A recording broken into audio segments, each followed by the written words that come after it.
todas estas parábolas hablan de los distintos aspectos en el que tiene que desarrollarse el reino de los cielos aquí en la tierra. No será fácil. La semilla será regada y caerá en diferentes tipos de terreno. Aquellas que caen en el camino duro, en la tierra dura, son aquellos que oyen y pueden estar toda la vida en la iglesia oyendo, pero no les entra, no les penetra, no les cambia. Están aquellos que caen entre los espinos. Estos también crecen y cuando vienen los placeres, las actividades, los compromisos, también se van. Y luego los que caen entre las piedras, en los pedregales, también crecen, pero luego cuando vienen los problemas de la vida, las dificultades, las complicaciones, también se van y se alejan de las cosas de Dios. Y luego, hermanos, vemos que Satanás, imitando al gran sembrador, siembra cizaña en la buena tierra. Y aquella cizaña surge, algunas pueden ser hasta más altas que el trigo, pueden ser líderes entre las iglesias, pero no son verdaderos adoradores en espíritu y en verdad. Y ese a su tiempo pues serán descubiertos también. Así que, hermanos, en ese tiempo los discípulos estarían perplejos porque cuántos problemas iban a haber en ese desarrollo, no todo sería color de rosa. Y el Señor les hace ver después con las siguientes 3 parábolas que Él tiene a un pueblo escogido. Él tiene a un pueblo que será salvo al seguro. Y les habló del tesoro escondido, el Israel, los hebreos, los salvos dentro del pueblo hebreo. Y luego les habló de la perla preciosa. Ya explicamos la iglesia que surge y explicamos cómo se forma la perla y toda esta relación que tiene con la muerte y la herida de Cristo en la cruz del Calvario. Ahora, mis queridos hermanos, viendo todo esto, es decir, si todas estas 6 parábolas nos dan a nosotros un bosquejo profético del curso del cristianismo aquí en el mundo, entonces se necesita una parábola más para completar el cuadro. Y es aquí donde entramos, hermanos, en esta parábola final de la red lanzada y lo que ocurre al final. Dice la palabra del Señor: asimismo el reino de los cielos es semejante a una red que echada en el mar recoge de toda clase de peces, y una vez llena la sacan a la orilla. Hermanos, tenemos en primer lugar la red. La red es lanzada. Este es el evangelio que es predicado, es la presentación, la proclamación de Jesucristo en el mundo. Y por supuesto el mar, ya sabemos, explicamos la vez pasada, que representan las naciones según el mismo Apocalipsis. Es decir, el mundo es lanzada como así la red en el mar. Y tenemos a los pescadores, por supuesto, que lanzan la red. Jesucristo dijo algo muy importante que todos debemos de tener siempre en cuenta. Y les dijo: venid en pos de mí, y os haré, ¿qué, hermanos? Pescadores de hombre. Aquel que viene en pos de Cristo es llamado también a ser un pescador de almas. Y el Señor también, en cuarto lugar, nos enseña aquí sobre los peces. ¿Quiénes son estos? Los rescatados, son los salvos, son los elegidos, son estos que pertenecen al reino de los cielos. Y nos vamos rapidito al primer punto, mis queridos hermanos, porque yo quiero que noten en primer lugar la invisibilidad de los pescadores. Observe allí en este verso como dice: asimismo el reino de los cielos es semejante a una red que echada en el mar recorre toda clase de peces. Y luego en el versículo 48 dice: y una vez llena la sacan a la orilla. Eso es todo en cuanto a los pescadores, nada más dice de ellos. Es decir, debemos de prestar atención, mis queridos hermanos, especialmente aquellos que son siervos y pastores, aquellos que han sido llamados a este trabajo tan honroso, hemos sido honrados por Dios para ser siervos de Jesucristo, porque cuando ustedes analizan, aparecen ocultos a la vista en esta parábola. Hermanos, como esto reprende y condena a tantos predicadores hoy en día que promueven o se promueven a sí mismos y son exaltados en gran manera. No solo les gusta, sino que también buscan el reconocimiento de los hombres. Y miren lo que dice el apóstol Pablo en 1 Corintios, dice, porque diciendo el uno, yo ciertamente soy de Pablo, y el otro, yo soy de Apolos, ¿no soy carnales? ¿Qué pues, dice la palabra, qué pues es Pablo? ¿Y qué es Apolos? Servidores por medio de los cuales habéis creído, y eso según lo que a cada uno concedió el Señor. Él dice, yo planté, Apolos regó, pero el crecimiento, ¿quién lo da? El crecimiento lo da Dios. El crecimiento lo da Dios. Es la obra de Dios. Hermanos, ¿se da cuenta usted que aquel a quien Dios ha llamado no es, nunca debe ser el centro de la atención? Y por cierto, nada tiene esto que ver con el no agradecerle a los siervos el trabajo que hacen. Pero quiero decirles también que nada puede ayudar más a esto que la sana doctrina. Y nada puede ser peor para este mal que precisamente las doctrinas falsas. Porque cuando el hombre es el centro, escuche bien, cuando el hombre es el centro de la atención, el Señor deja de ser visto. Y la palabra predicada no penetra, no tiene el efecto que debe tener. Así que, hermanos, en esta parábola los pescadores pasan por desapercibidos porque son solo instrumentos en las manos del Todopoderoso. Y no pensemos que la prosperidad de una iglesia o de cualquier iglesia depende solamente de la presencia de un hombre en particular.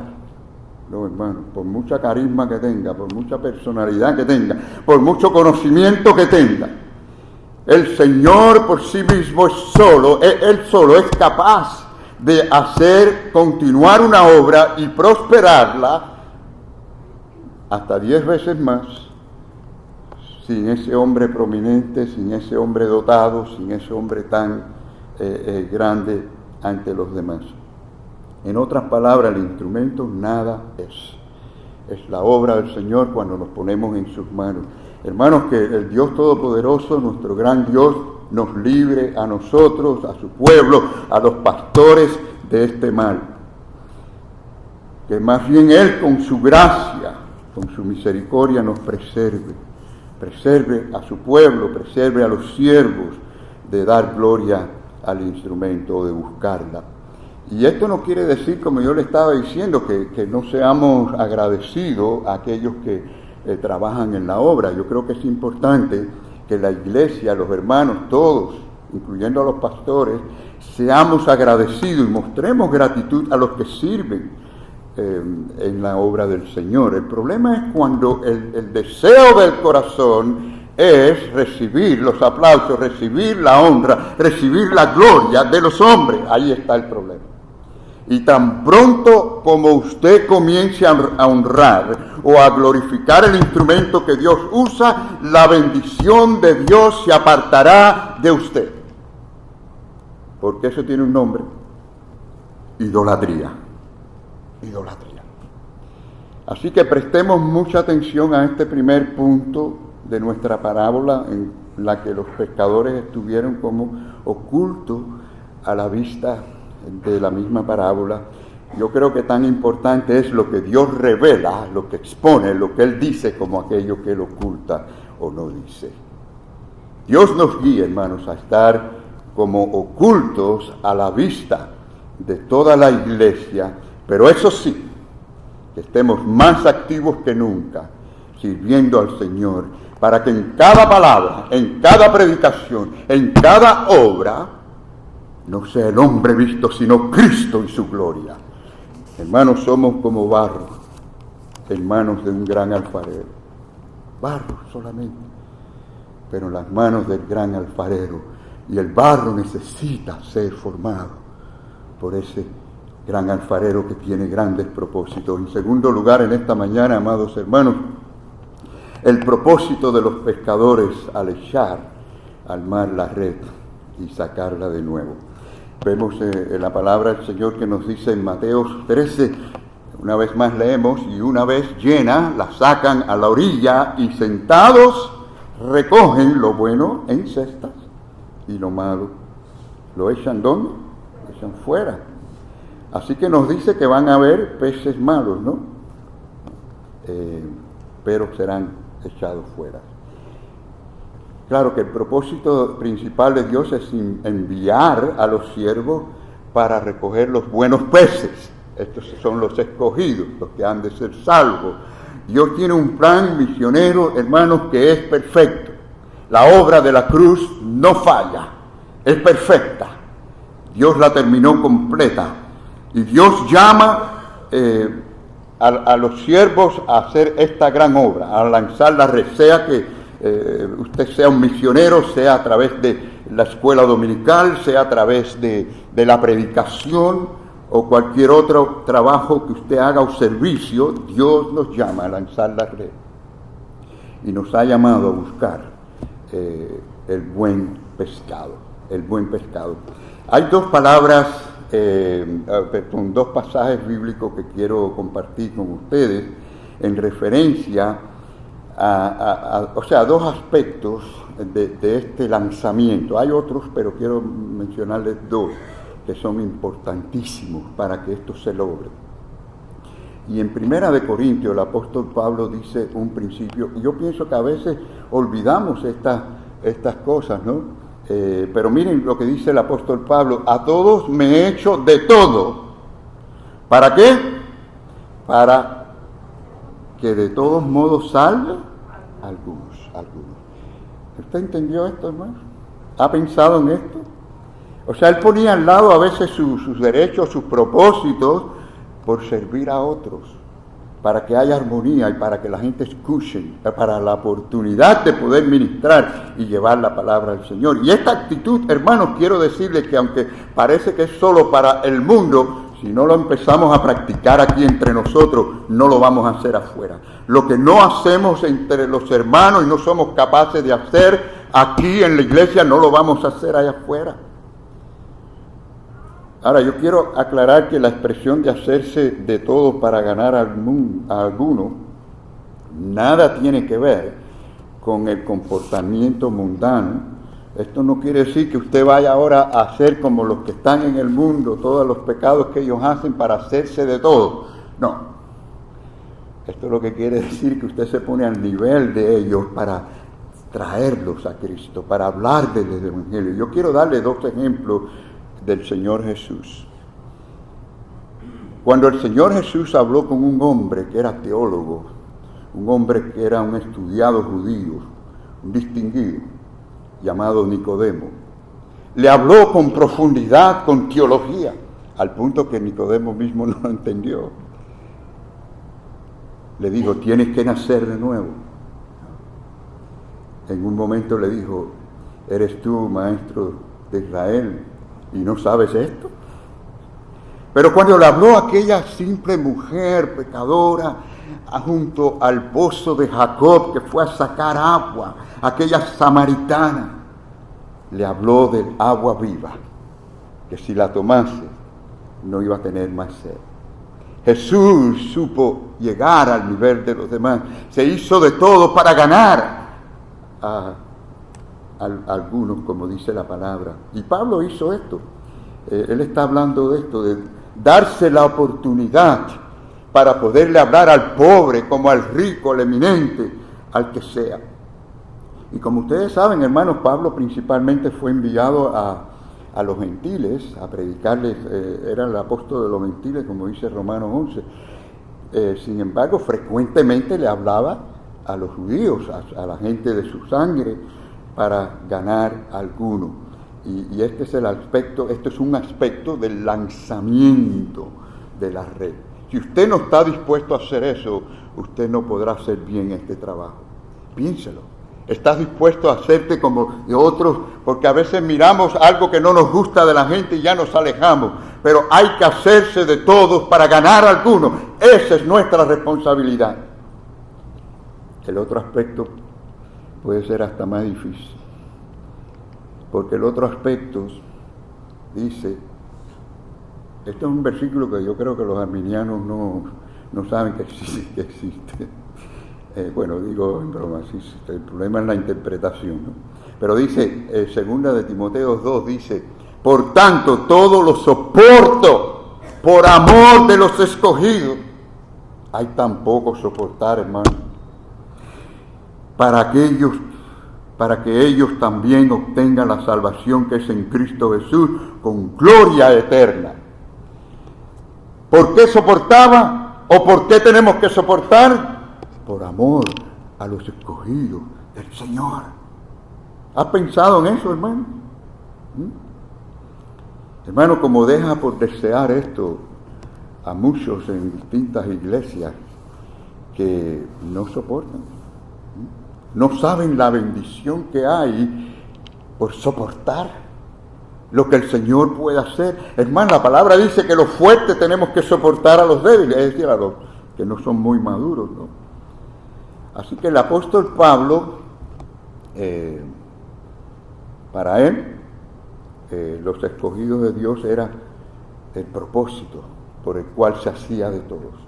Era el corazón del apóstol, era el objetivo que él tenía en vista, era la meta de su ministerio, hacernos de todos para ganar a alguno. Y a veces no pensamos en eso, que es nuestro derecho, lo que yo creo que está bien, y no cedemos. Y eso fue lo que permitió soportar una gran lucha de padecimiento que él tuvo por causa de los escogidos. ¿Saben qué, hermanos? Esa es la obra del Evangelio. Esa es la obra del Evangelio, retratada aquí en esta parábola. Hacernos de todos y soportar, si hay que soportar, ¿no? Es decir, está primero el lanzamiento, el esparcimiento de la red en toda su extensión al mundo. Y en segundo lugar está el diseño en particular para hacerlo posible y su finalidad, que es el buen pescado. Así que, hermanos, el propósito de Dios y la sumisión nuestra a Él es precisamente para traer el buen pescado, como vemos aquí en esta parábola, los escogidos. Dios los trae. El Señor añade a la iglesia, dice la palabra, los que han de ser salvos. Usted no es responsable por esa parte, usted es responsable solo por lanzar la red. Entonces, hermanos, observe que al principio los elegidos de Dios están ocultos. ¿Dónde están los peces? Abajo del mar, tiran la red, pero no están ocultos. Pero a medida que trabajamos en el Evangelio, se hacen manifiestos, van saliendo en la red, son vistos en la red. En tercer lugar, amados hermanos, se nos dice que la red recorrió toda clase de peces, ¿no? Dice la palabra del Señor, una vez más leemos, y echada en el mar recoge ¿qué? Toda clase. ¿No han oído ustedes decir a veces, oiga, en la viña del Señor hay de todo? Ustedes saben ya lo que eso quiere decir, que hay bueno y hay malo, y hay que los que son, y hay los que parecen que son y no son, y todo lo demás, ¿no? Bueno, aquí dice toda clase de peces, y como ustedes ven, no todas clases de peces son comibles, no todas clases de peces sirven para poderlos cocinar y comer. Entonces, está el buen pescado, pero está el que llama aquí malo, que no es bueno. Así que se nos muestran aquí, hermanos, los efectos de la predicación del Evangelio. Predicamos y vienen a las iglesias verdaderos y vienen falsos. Así como hemos visto en todas las parábolas, ¿no? Las que caen entre pedregales, espinos, el camino duro, la cizaña que surge. Todo esto ocurre al lanzar la red y recoger. Hermanos, los resultados es que hay una profesión que es mixta, profesiones de fe que son verdaderas y falsas en las congregaciones. Entonces, así como vimos en el principio, está el trigo, y junto al trigo, ¿qué crece? La cizaña que se parece mucho al trigo también, o sea, los malos y los buenos, los peces malos y los peces buenos.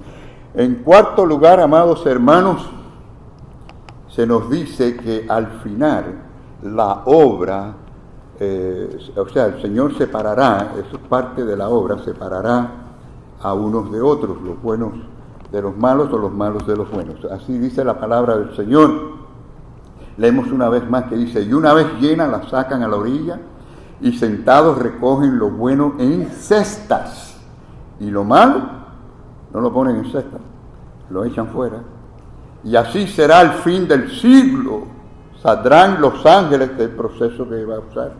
Los ángeles se van a ocupar de eso y apartarán a los malos de entre los justos. Ahora le llaman justos. ¿Quiénes son los buenos? Los justos. ¿Quiénes son los justos? Los justificados por Cristo. Así que hay que esperar hasta el final del tiempo, y esto es la frase que dice, sentados, hay que saber esperar. Y créanme, será una justa separación divina por la mano de Dios, definitiva, la que él hará. Nos dice que recogieron lo bueno en cesta y lo malo quedaron fuera. Ahora, la palabra que se traduce aquí como malo es la palabra sapros en griego, que se utiliza para lo que es corrupto, lo que está echado a perder, lo feo, lo inútil, lo podrido, etc. Así que miren ustedes, una palabrita fuerte. Estos delante de Dios son así, no son útiles, para nada sirven. Y así serán, a menos que sean lavados por la sangre de Jesucristo. Son lavados por la sangre de Cristo, están limpios, están perfectos, es un buen pescado. Y no importa si está en la iglesia muchos años, se crió en los bancos de la iglesia, si tiene una linda personalidad, si es falso, es falso. Y el que es verdadero, aunque se haya arrepentido antes de morir como el ladrón en la cruz. Así que, hermanos, corresponde también a la cizaña en la otra parábola, porque está entre trigo. Es decir, hay una similitud grande entre esta parábola y la de la cizaña, porque también el de la cizaña nos enseña que hay que esperar, hay que soportar, crecen juntos unos con otros, hasta el final del tiempo en que Dios hará juicio, hará justicia, pero también traerá recompensa, hermanos. Quiero que vean este pasaje bíblico también. Dice que el Señor respondió así a los discípulos: toda planta que no plantó mi Padre Celestial será, ¿qué? Desarraigada. Miren, es decir, no importa si están en la mejor iglesia, en la mejor doctrina, entre todos los buenos, entre el trigo, pero si no es obra de Dios en el corazón, es simplemente un religioso. Es algo todo externo, pero no hay un cambio interno. Entonces dice el Señor lo que tenemos que hacer, dice, dejarlos. Son ciegos guiados, o guías de ciegos, y si el ciego guiare al ciego, ¿qué pasa? Ambos caerán en el hoyo. ¿Alguna vez ustedes han visto esto? Yo nunca he visto un ciego guiar a un ciego en realidad, ¿no? Sería eso el colmo. He visto estos perros entrenados que llevan, me maravillo al ver esto, cómo esos animales no se equivocan. Cruzan la calle, saben cuando está la verde, la roja, no se equivocan, nos equivocamos nosotros, pero ellos no. Y llevan al ciego a la tienda donde sea, ¿no? Pero un ciego no puede guiar a otro ciego. Y hermanos, no es nuestra responsabilidad arrancarlos. Esto tenemos que dejárselo a Dios. Sí, a veces Dios nos revela, nos da discernimiento de que ciertas personas pueden ser falsos creyentes, no tienen compromisos con Dios, el mundo siempre les atrae, etcétera, etcétera. Pero en realidad es un asunto que tenemos que dejárselo a Dios.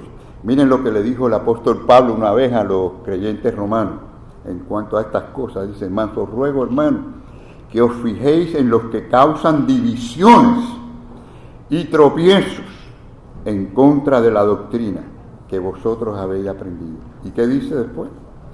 Que os apartéis de ellos, no tenéis comunión con ellos. Nuestra comunión es con Cristo, con los hermanos en la fe.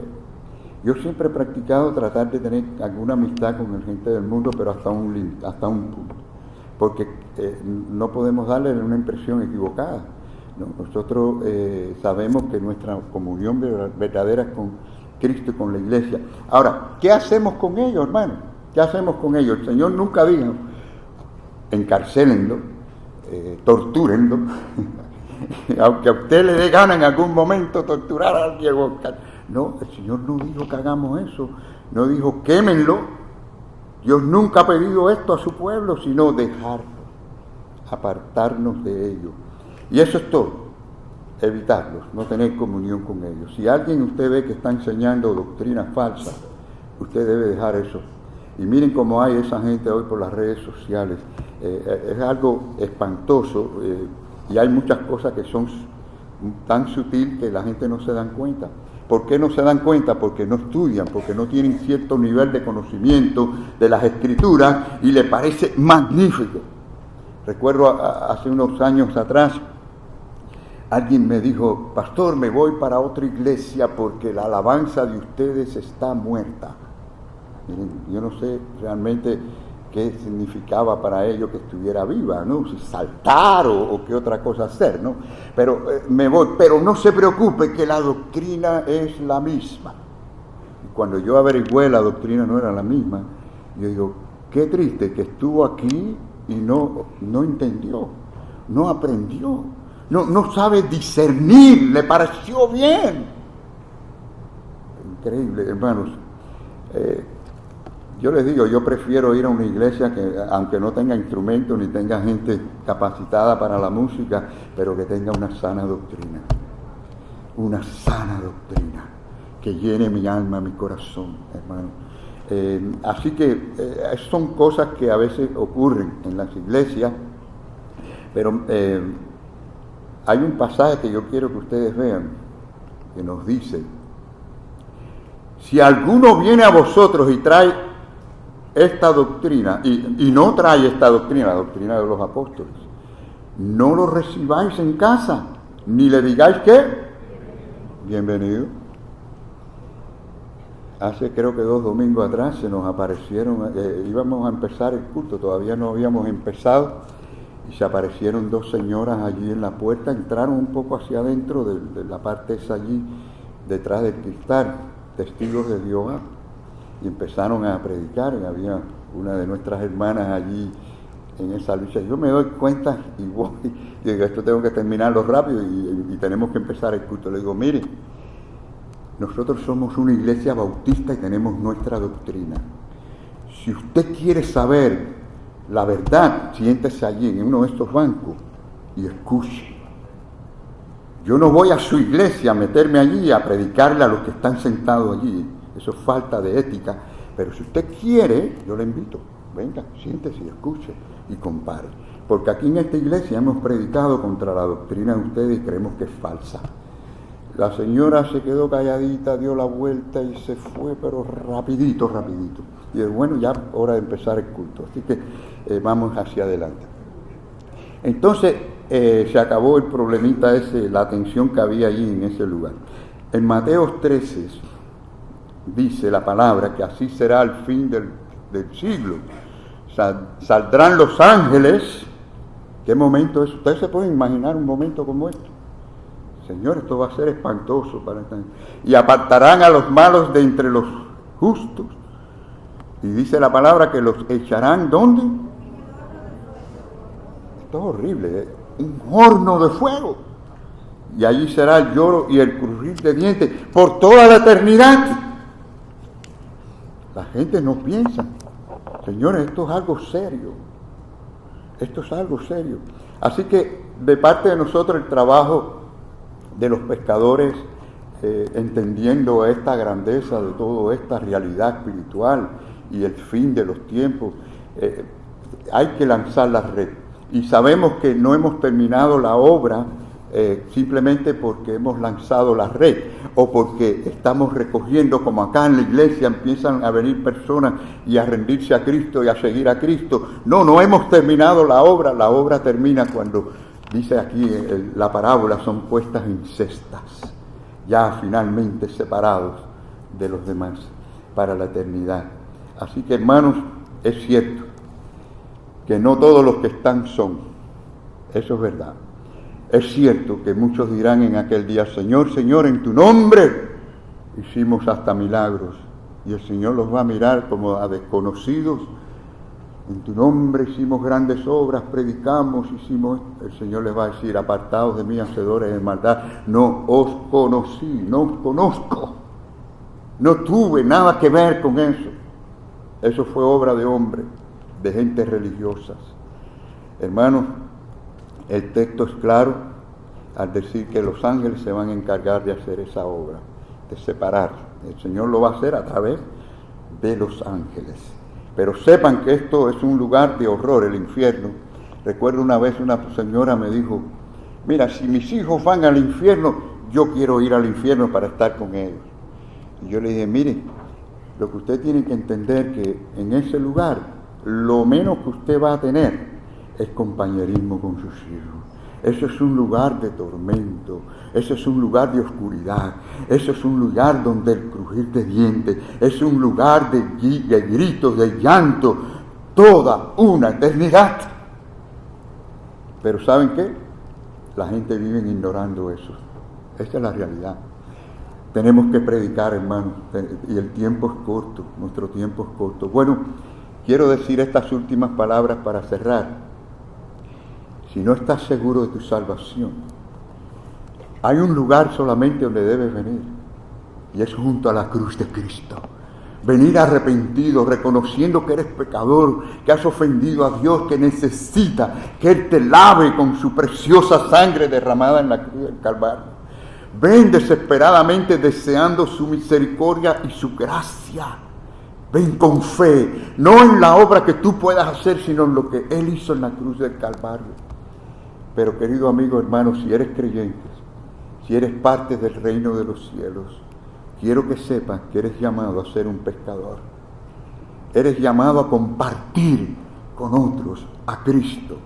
¿Sientes ese deseo? De verdad, en este momento tú puedes decir: pastor, yo siento este deseo. Señor, yo siento este deseo. Ayúdame, guíame, Señor. El Evangelio es de valor infinito. Para el hombre no puede haber nada más precioso que la verdad del Evangelio de Cristo. Por tanto, si eres un seguidor de Cristo, debo decirte: compártalo con otros. Es parte del lanzamiento de la red. Lo debes compartir. Amén.